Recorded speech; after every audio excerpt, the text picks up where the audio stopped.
નમસ્તે દોસ્તો હું ડોક્ટર પ્રકાશ આપ સૌનું પીપી ધ લર્નિંગ યુટ્યુબ ચેનલમાં હાર્દિક સ્વાગત કરું છું મિત્રો। તો આજે આપણે જોશું કે જીપીએસસી તથા ગુજરાતની ઘણી બધી સ્પર્ધાત્મક પરીક્ષાઓમાં પાસાને લગતા પ્રશ્નો પૂછાતા હોય છે, તો તેને આપણે કઈ રીતે સરળતાથી હલ કરી શકીએ તે આપણે જોઈએ। તો મિત્રો, પાસાના બે પ્રકાર હોય છે, એક પ્રમાણિત પાસો અને બીજો અપ્રમાણિત પાસો। તો કોને પ્રમાણિત પાસો કહી શકાય અને કોને અપ્રમાણિત પાસો કહેવાય તે આપણે સૌથી પહેલા જોઈએ।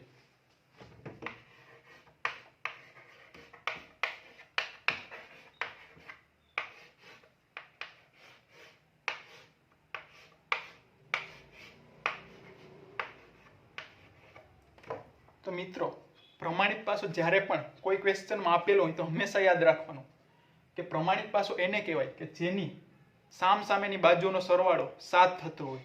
જેવી રીતે કે 1 છે તો 1 ની સામેની બાજુ 6 હશે ત્યારે તેનો સરવાળો 7 થશે।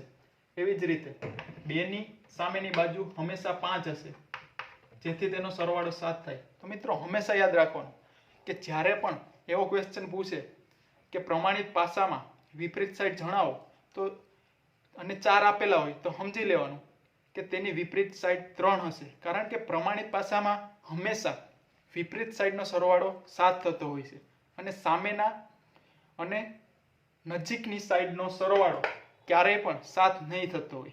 તો હવે આપણે જોઈએ અપ્રમાણિત પાસો।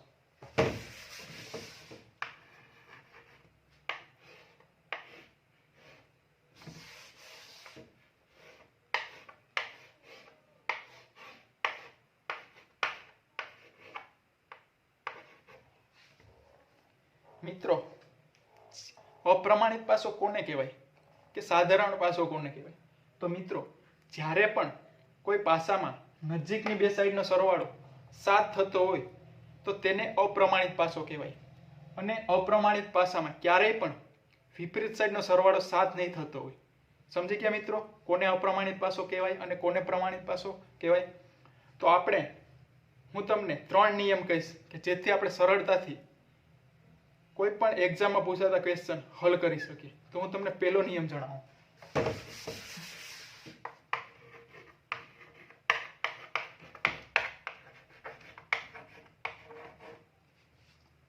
તો મિત્રો, પહેલો નિયમ એવો છે કે જ્યારે પણ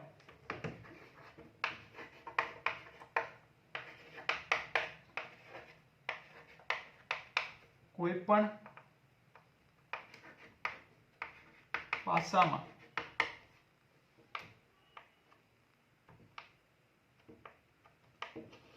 આપેલી નજીકની સંખ્યા વિપરીત નહીં હોય। તો મિત્રો, પહેલો નિયમ એવો છે કે જ્યારે પણ કોઈ પણ પાસો હોય તો તેની નજીકની સાઈડ હોય ને તે ક્યારે પણ વિપરીત હોતી નથી। તો આપણે થોડા ક્વેશ્ચન જોઈએ જેનાથી તમને સરળતાથી સમજી શકો। તો ક્વેશ્ચન જોઈએ।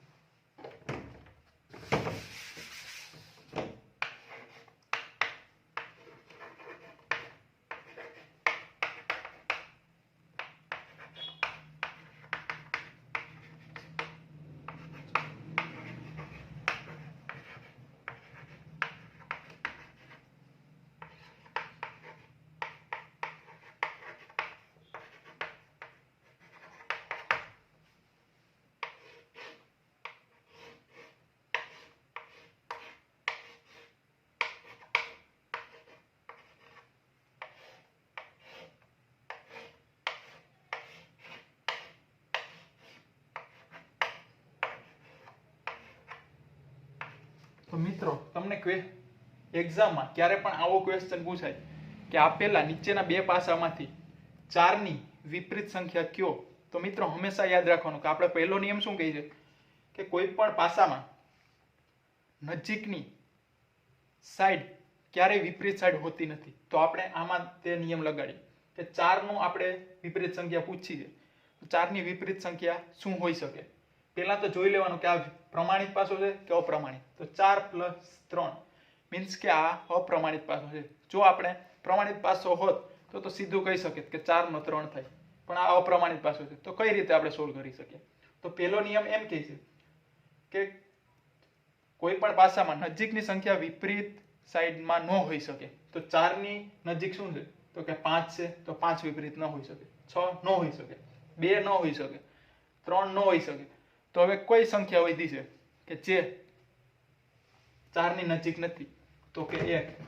તો મિત્રો આરામથી તમારે ક્વેશ્ચન ટીક કરી લેવાનો કે 4 ની વિપરીત સંખ્યા 1 હશે.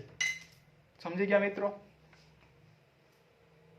તો ક્યારેય પણ તમને એક્ઝામમાં આવા ક્વેશ્ચન પૂછાય તો તમે સરળતાથી હવે હલ કરી શકશો. હવે બીજા 2 નિયમ હું તમને આવતા લેક્ચરમાં કહીશ કે બીજા કઈ રીતે પાસાના ક્વેશ્ચન પૂછાઈ શકે અને તમે કેવી રીતે તેને સરળતાથી હલ કરી શકો. જય હિન્દ દોસ્તો, ભારત માતા કી જય.